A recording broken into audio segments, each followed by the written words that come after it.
A ver, Carletito. Últimamente te caen las hostias y no sabes ni de dónde vienen. Questo non è vero, presidente.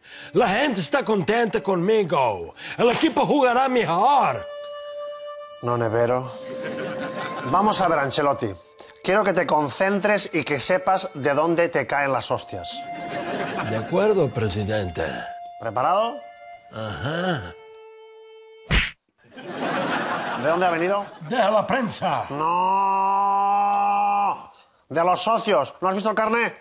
No. Otra vez. Ok.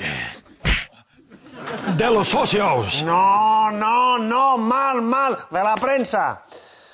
Voy a repetirlo otra vez despacio para que te enteres. Ya. Socios. Matilla. Prensa. Matilla.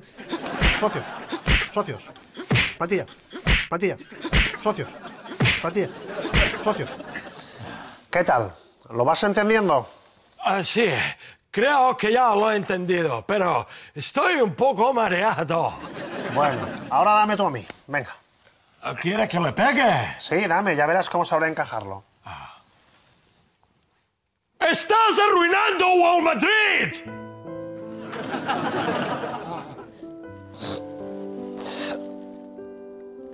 Esto no me lo esperaba. Oh, perdón. Scusa, presidente. Pégame usted a me. Esto... un attimo solo. Questa cosa... Oh, un momento, esta ya no hace gracia. Oh, esta sí. Ok, basta. ¿Estas eran de la prensa? No, estas te las he pegado yo. Oh, okay. Uf. De la última hostia que te he dado, se ha lesionado Bale.